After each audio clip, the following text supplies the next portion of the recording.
Hey everybody, good afternoon. Recording in We'll have progress. Coach start us off here right around noon when he hops on, and then we'll also have Evan Russell after Coach. So,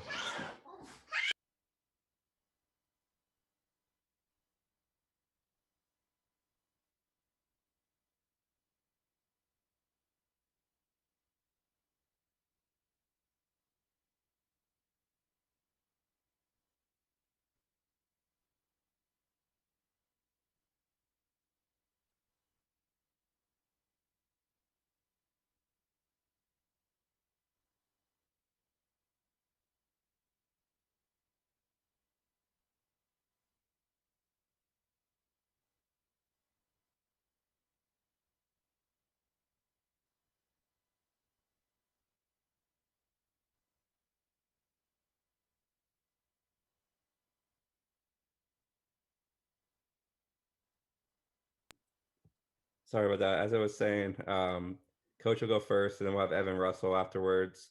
Anyone who's new here, just use your raise your hand function, and I'll call on you for questions. Coach should be here any minute, so we'll get started here in just a minute.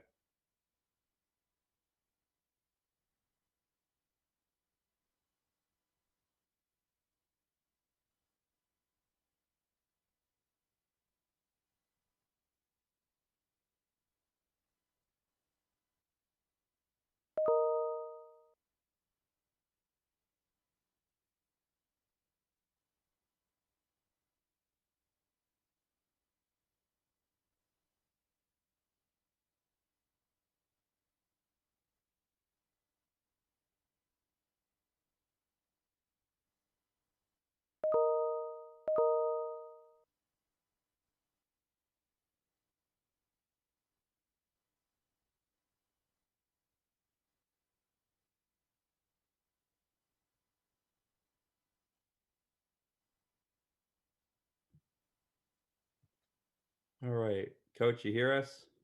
I do. Can you hear me? Awesome. Yeah, we got you loud and clear. All right, we'll get started here, everybody. We will start with John Wilkerson, and then we'll go to Ryan Shumpert. Coach, how different do you see your team going into this matchup with LSU? How different do you see the Tigers since you guys squared off in week 2 of the SEC schedule? Yeah, I think, when you talk about playing a team, like for instance, we played Arkansas in the SEC championship game very shortly after playing them in the regular season. There wasn't that big of a gap in time. I think when there's been this big of a gap, you have freshmen that act completely differently and have a bunch of different reps under their belt. Any team has probably maneuvered some things in the bullpen differently.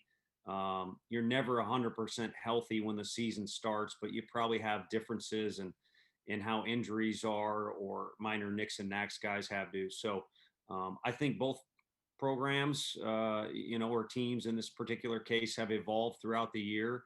And, we've had some other things evolve around here as well. From your perspective, just what are some of the advantages or disadvantages of playing an SEC team in Super Regional, and specifically one that you've already faced?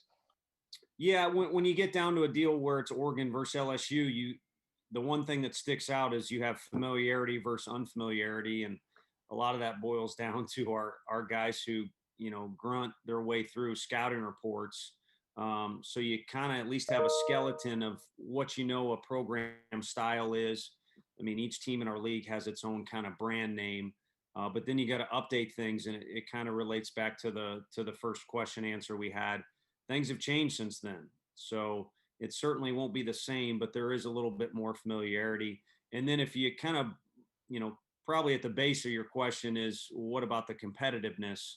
Um, SEC weekends to me are the most competitive in college baseball until you get to the postseason. And then when you get to regional play and super regional play, it really doesn't matter, what the brand name is or the jersey label. It's probably going to be pretty dang competitive from both sides or both dugouts. All right, next we'll go to Ben and then Tim Owens.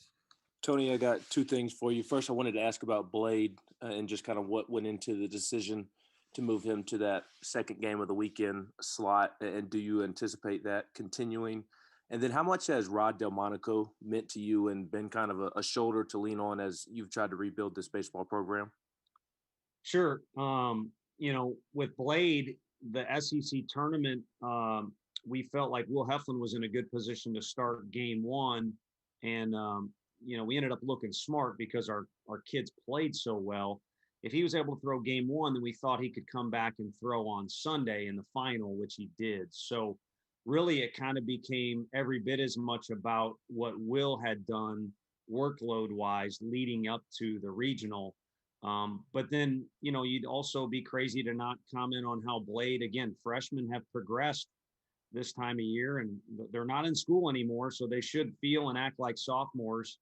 And Blade also has a lot of talent. So a combination of how well as Blade has thrown the ball, and then also being respectful of the amount of work that Will had to put in leading up to the regional with 3 outings in about 12 days, I think it was.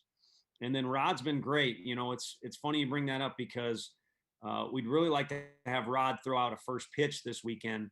But when you have a regional on site or a super regional, you are the host site, but the NCAA is the group that's actually running it.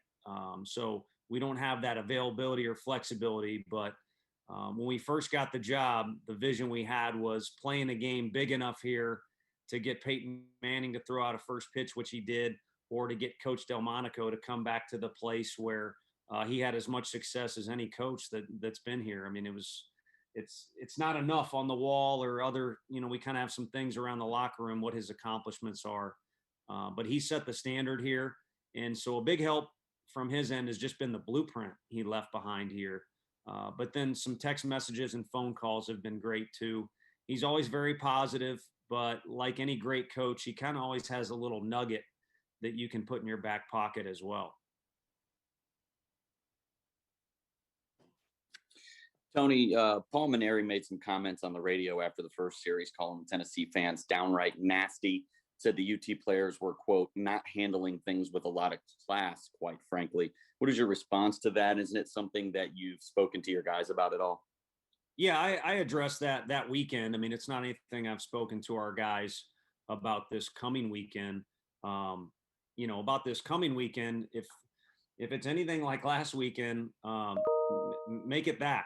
So if you want to call that nasty, make it that. But I think what we got going on is our fans are trying to compete with what goes on at Baum Stadium or Alex Box Stadium or down in Starkville. For the life of me, I can't think of who played in Oxford on Monday against Mississippi, but ask those guys how that environment was down there. You can give it a lot of different names, but the bottom line is you have the most rowdy and most electric fan bases in the country are in the SEC. And our kids weren't able to play in front of that the first year and a half here. And when we talk about the program evolving, that's one thing that has changed. So if you want to rewind and go back to what happened 10, 11 weeks ago, there's always a reason someone says something. Coach Maneri's a legendary coach, so he's not just going to come out with something, out of left field. You have a smaller crowd, so you can hear exact words people are saying with those smaller COVID crowds. And you had a group of 5 or 6 guys that probably had some pops in them all over Trey Morgan at first base.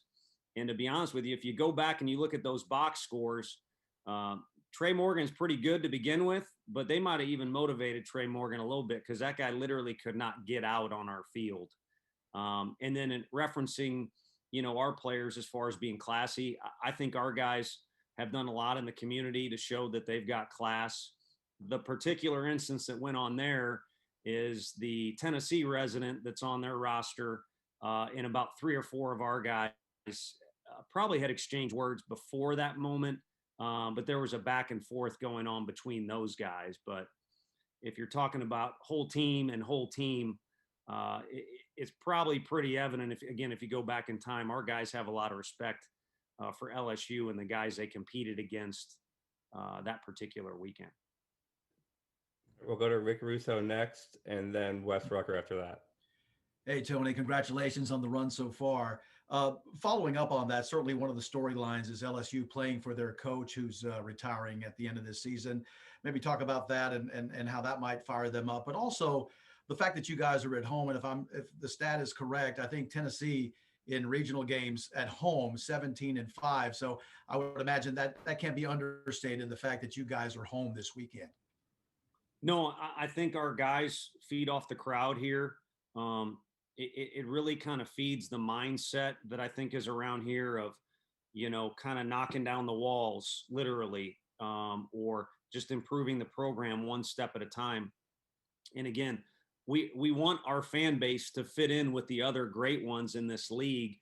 And the amount of fans and the way they watch the games and the way they handle themselves has it's on an incline. And we'd like to think that our program is on an incline as well. So it's kind of been fun to see how the two have worked together. And I think our kids feed off it, like I said, on the field performance wise, but it also kind of plays into that mindset of, this is what I came here to do, was either change this or be a part of the vision that the coaching staff had when they took the job here. And it's been a lot of fun. It's been a fun ride. And, whichever team wins this weekend, you go play at another facility. So one more ride in Lindsey Nelson Stadium is what the guys have. And I think they're relishing in that opportunity. And then as far as Paul Maneri goes, it was interesting when it went down. I thought at the SEC tournament, there'd be a lot more questions and things like that for every coach there about it because of the mark he's made on the game. And I don't know how they feel in the clubhouse or if they have their own mantra or whatever it might be. I just know that the guy was one of the first people when I was hired at Tennessee to reach out and congratulate me. And that's something I won't forget. So I'm appreciative of that. And I have an incredible amount of respect for anyone who has success in this game, but more in particular in this league, which can chew you up and spit you out. So again, whatever mantra they have going on is their deal, and I think we're just kind of keeping it simple over here. It's another SEC weekend, which is always competitive and fun. But when you get to this time of year, great for you people to write up stories, and it's a lot of fun to have debates. But you're going to have two sides that really, really want to win, whether it's our super regional or another one. Tony, I'm wondering if those series that y'all played this season, the one against Florida, the one against Vandy, Arkansas, the regional last weekend, do moments like that make you feel more comfortable that your guys will go out there and just play ball and maybe use the crowd for juice, but also not get completely distracted by it and not focus on the game itself? Incredibly comfortable, especially based off prior experience. I don't want to say I wasn't confident when we went to Hoover in 2019. I feel like always, if we prepare well, I feel that I'm confident regardless of what coaching staff I've been a part of. And I've been fortunate enough to be around real good players too. So if you got good athletes that are prepared, you should feel like you're set up to have success. But it was a very uneasy environment at Hoover for a group of guys who were doing something for the first time and that was kind of out of their norm. And these guys, even though there have been some things like the SEC final that maybe are their first, they've done incredibly well in those situations. And whether it's gone well or poorly, like losing a series to Vanderbilt, they've taken some nuggets in those situations and kind of put them to use. And so I think everything that's gone on this year, all the extra inning games, a lot of road games, a lot of road wins, some tough breaks, some interesting breaks in a couple situations. Again, all things that we know in our clubhouse, they've either fed off them or they've used the learning experience to have, future success. So I do think it means a lot. All right, next we'll go to Trey Wallace and then David Oven. Hey, Tony, having the, I guess you could call it extra day because LSU played the other night and had to travel back. So now you guys don't play till Saturday. Is that going to, first off, how's that help your team when it comes to resting arms and then also the hitting? But also, is that going to help you make decisions on what you do with the pitching rotation this weekend? It could affect bullpen stuff. I think anytime you get an extra day as a pitcher, it's more of a positive than a negative. So really just the whole group, I think, benefits from that. The other thing is you have, obviously, starting from the top, probably out of control emotions that go on when you have a weekend like last weekend, because we didn't just win. You had to grind out a crazy game against Liberty. And then also, the first game, the way it went down, there's a lot of emotion, and that can be fatiguing that goes on in that. So I think it really allows our group to kind of gather themselves and get sorted back on a lifting and throwing schedule going into the weekend. I don't know that it will drastically change any decisions we would make with who goes where, but for us, that's kind of our situation. And then, again, you always look at the opponent. Flying back from the West Coast, it's kind of the same deal. You pick a moment to start your week, and the buildup will have something to do with it. But really, it's all about when the first pitch is thrown, you're in the middle of a firefight, and you compete as best as you can, and then let the results take care of themselves. And the one thing I'll fall back on is an earlier answer. The comforting feeling for our staff is this crazy and weird group we have this year has put us in about as many different scenarios as you can envision. And I do think that helps set you up for success when you do experience all those things. Tony, after the way last season ended, what has it been like to just be able to chase this thing? It's been doubly fulfilling, if that's an accurate way to say it. But you kind of, and I think we were, especially me personally, kind of victims of this. You're almost trying to have two great seasons in one, the time of one, and you can't do that. It's kind of like a pitcher, trying to make up for a pitch he threw earlier, trying to throw two baseballs at one time. It's just not going to work out. But as we did kind of get sorted and get into a routine, and we're able to kind of navigate through all the COVID stuff, we found our rhythm a little bit. And not only were we winning games earlier prior to finding our rhythm, we then started to play better baseball, and so it became more fun. And I think when you look back on how that went down, last year, the frustration is kind of similar to that week leading up to that Wright State game. You work so hard and you have a strong vision, and now all of a sudden somebody wants to tell you there's some controversy behind it, or it's not going to go the way that you wanted it to. You battle on, and then when you do have success, again, there's that outpouring of emotion where it kind of means almost a little bit more. So not a real clean way to say that, but it definitely means more, and it's definitely been a motivating factor. All right, next we'll go to Teresa Walker, and then after that we'll go to David Pascal. Coach, you mentioned this group that you've got this year. They've got a knack for coming through with the big hit at the right moment, most particularly and most recently the grand slam on Friday night. As a coach, is that something that you've got to have a bit in your team, or can you cultivate that, and how effective has that been for you? Yeah, no, it's been a big part of the whole deal. I mean, we go to Georgia Southern and to win two games on the road at a strong program like that is one thing, but we were able to win an extra inning game with a grand slam at a huge moment by Liam Spence to start our season off 3-0. And that was the first moment where it was like, let's not be good, let's be great, because if you can do this, you can be great. And then it's kind of spiraled into a deal where the whole group thinks they can get it done in a lot of different situations.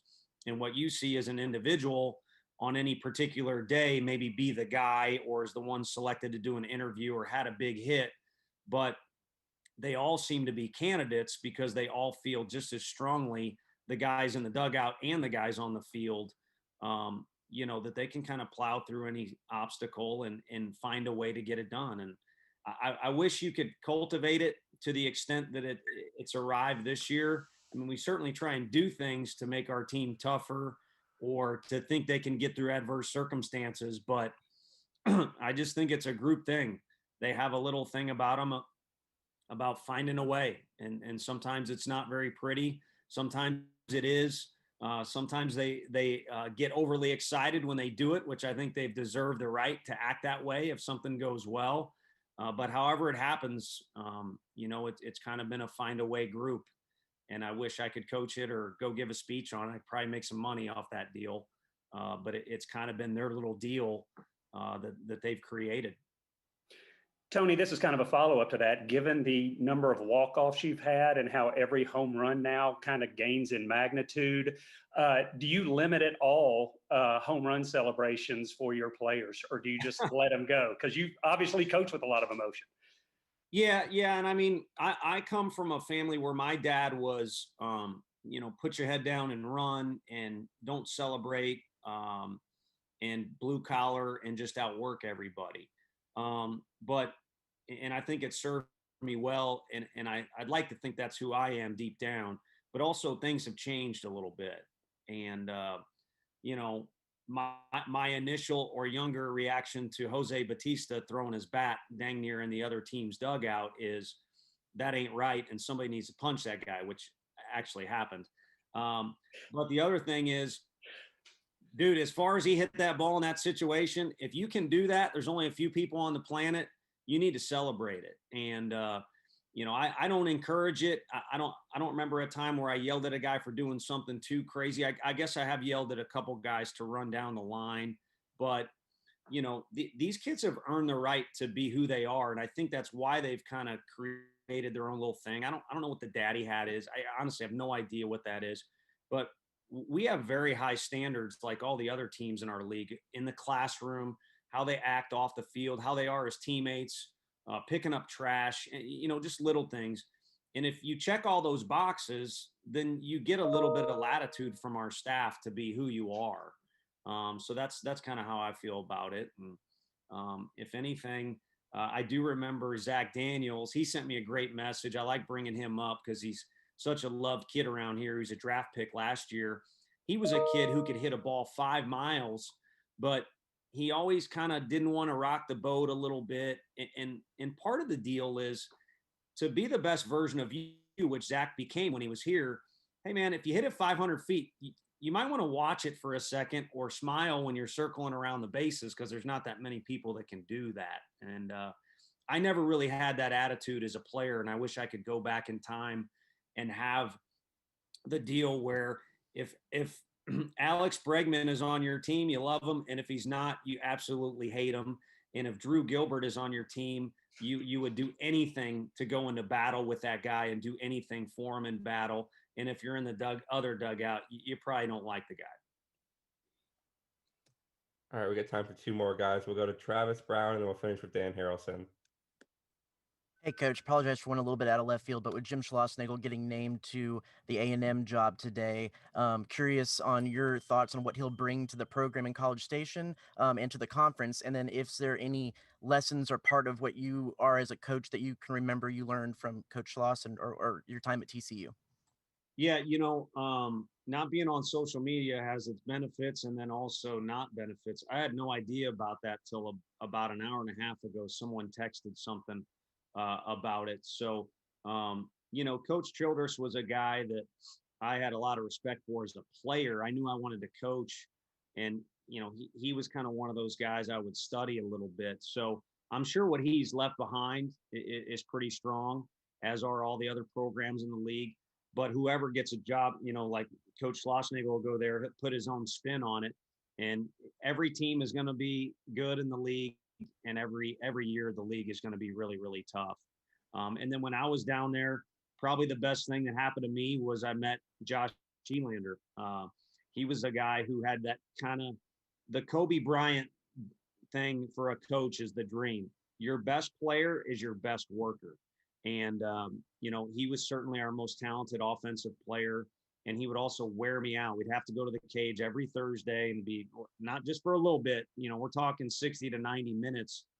And one of those things, that back and forth and getting to know him, is what made our relationship of kind of working with hitters and then eventually working together and trusting him with our recruiting. It all kind of stemmed back to those days. So that's the thing I take the most from that time down there. Thanks, Coach. Yeah. Coach, I wanted to ask you about player development in relation to the Cape Cod League.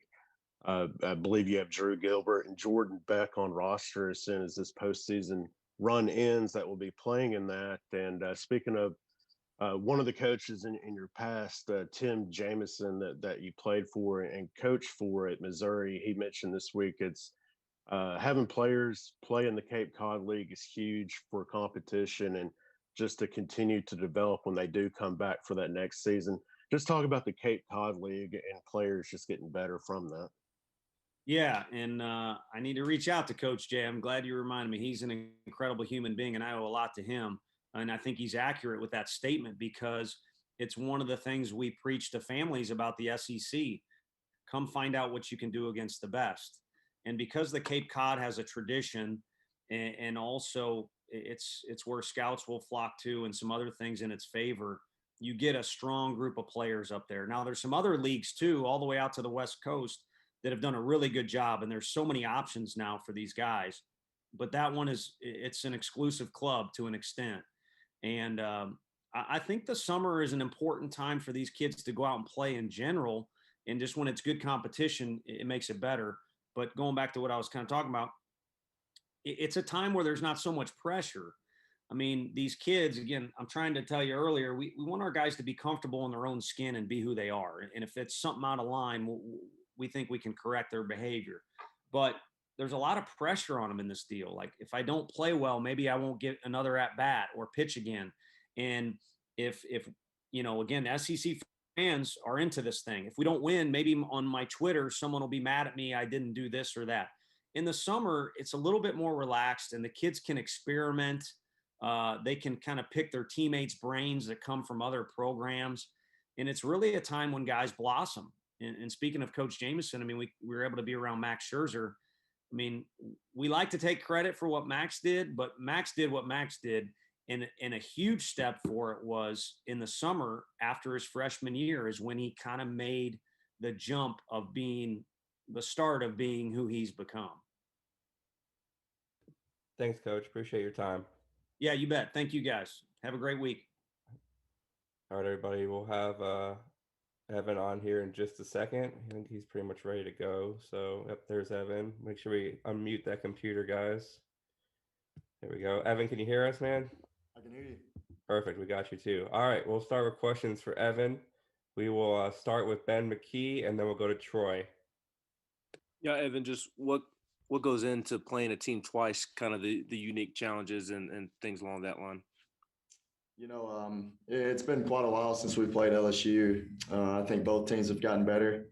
I think both teams have kind of figured out their core group and who they can rely on. So, everyone's going to have scouting reports on, the pitching and the hitters, but, I think it's going to come down to, who's the more talented team and who can play better and, who can compete in a pretty intense environment. So I think it's going to be a fun weekend for both teams.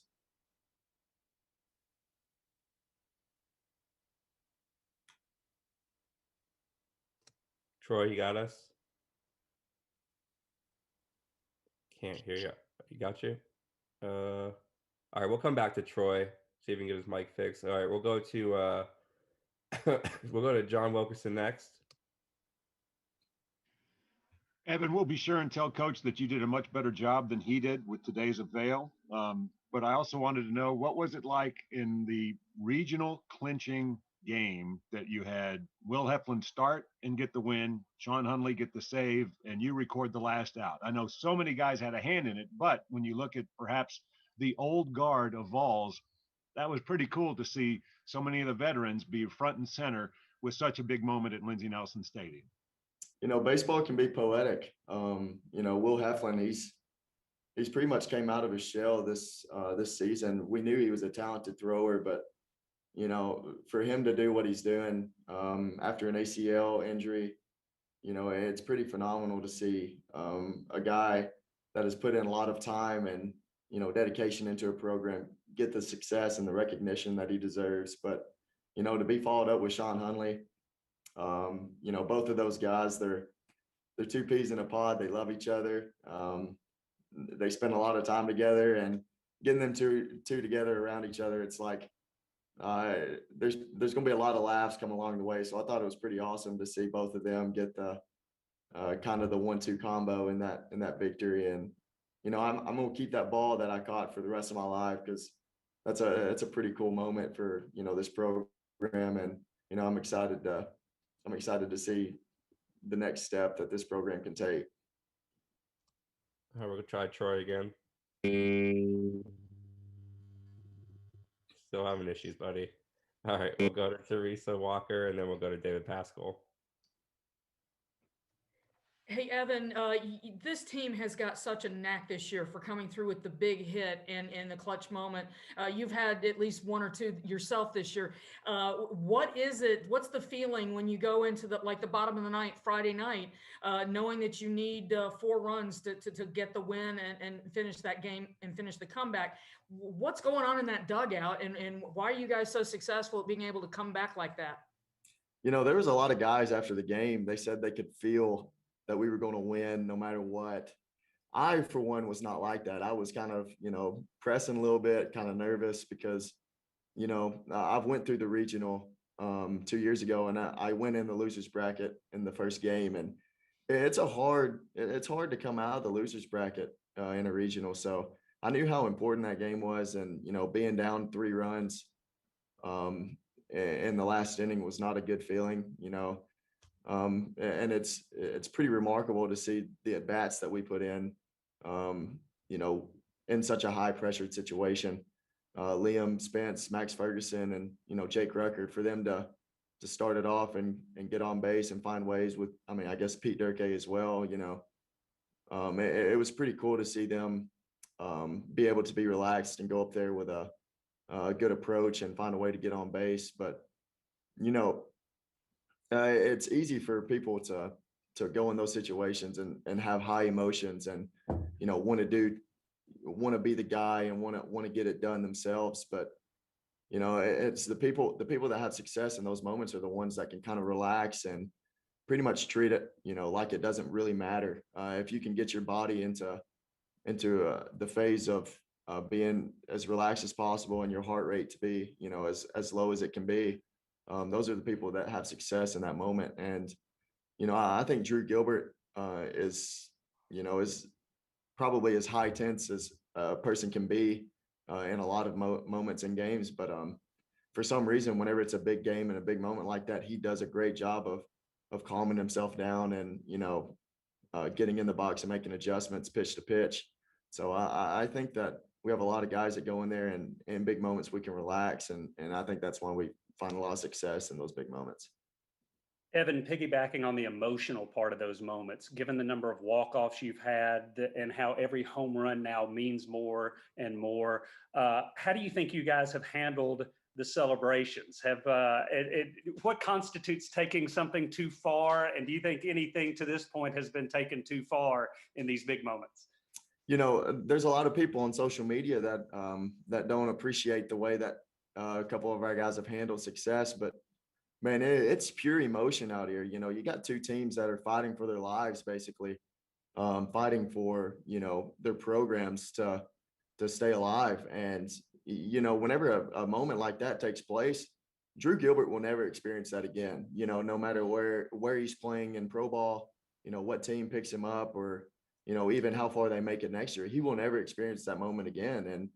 And there's a lot of people that will never experience that moment. So it is pure emotion. And I think that's what makes this game much different than, professional, because these are college kids and these are 19, 20-year-old kids that are basically, a year ago didn't know where their fit was going to be. They were trying to figure out if they were going to be able to be on the team or, fight for a spot. And I remember Drew Gilbert fighting for a spot last year. And, as talented as he is, he was not given anything. He's had to work for it. And, these kids, including myself, we work and we put in a lot of time to get those moments. And a lot of the times those moments we fail.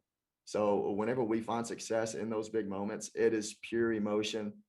And, even if I'm on the other side of the dugout, you can appreciate that if that does happen for someone, yeah, they have the right to celebrate. And, I think that's what makes the fan base so good.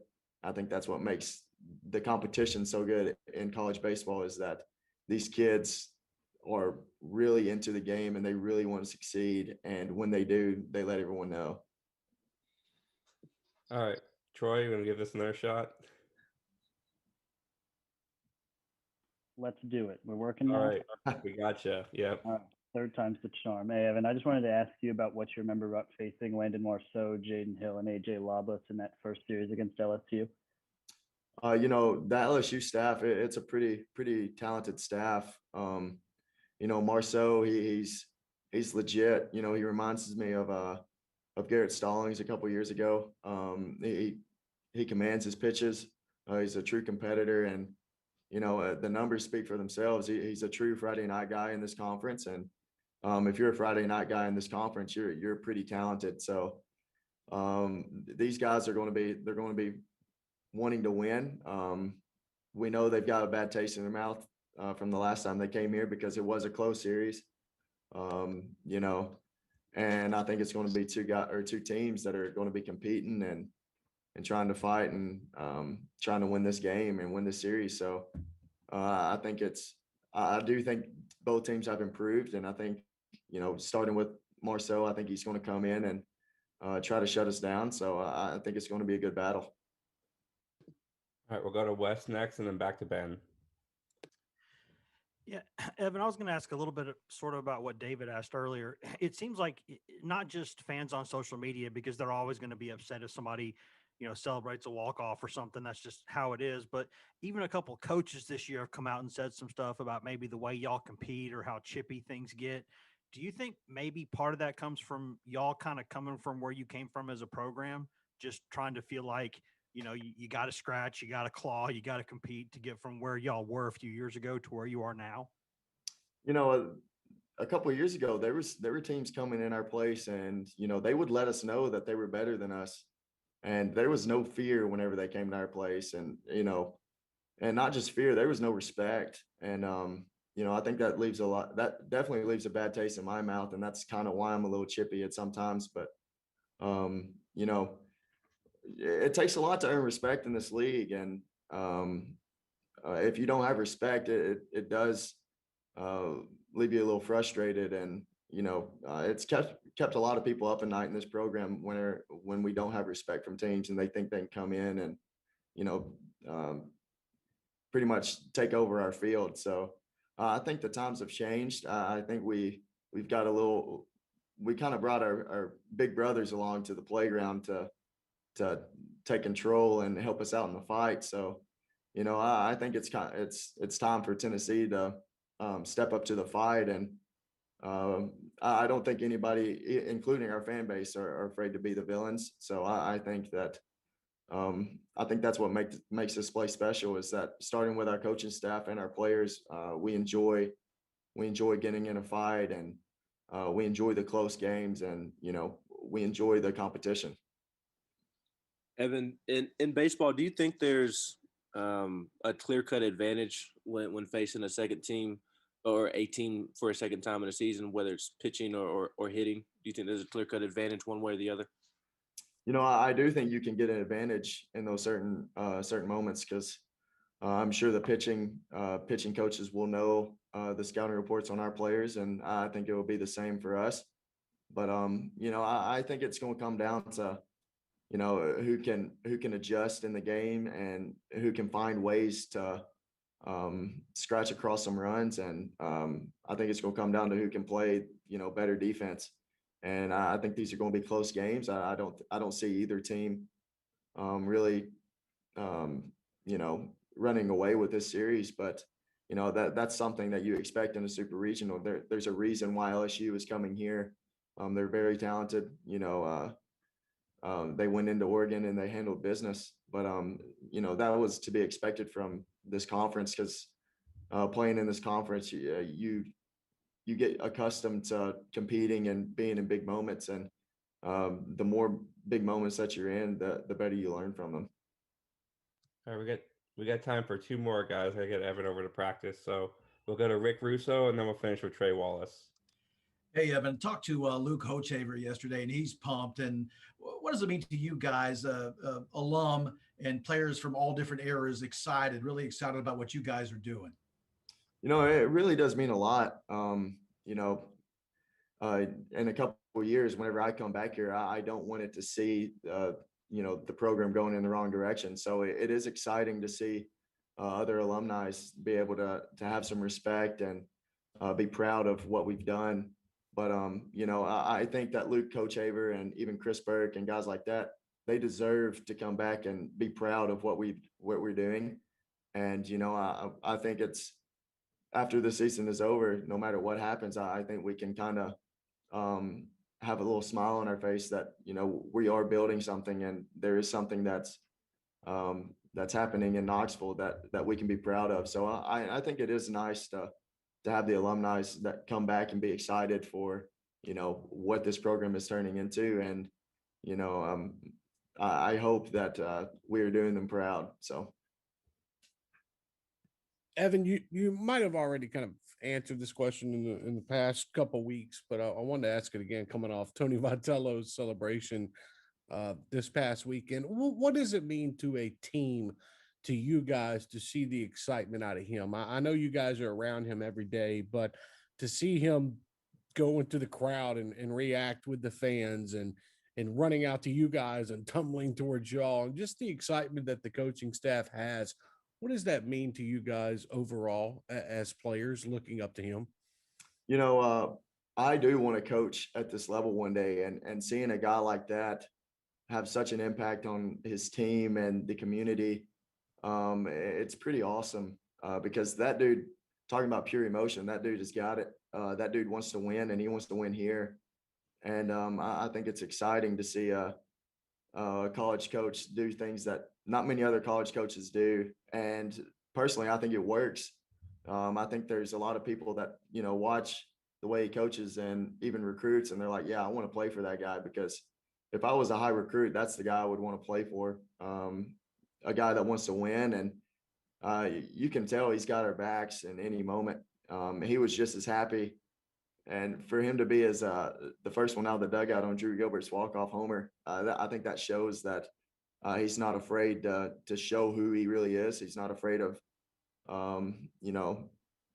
showing everyone in national television, the guy that he is, and how much this really means to him. And I do think that works. And I like to look at it on a point of view of I'm a player, and I see that it does work. And if I am a coach one day, that's how I would do it. And I think it's pretty awesome to see a guy just show his emotions and show his passion about winning as much as he does. Awesome. Thanks, Evan. Appreciate your time, man. Thank y'all. Go Vols. Thanks, Evan. Good luck. All right, that'll conclude today's availability, everyone. Thanks for hopping on. I appreciate it. We'll post this to the website, and I'll also email it out for everybody if you didn't record it. If you need anything from me leading up,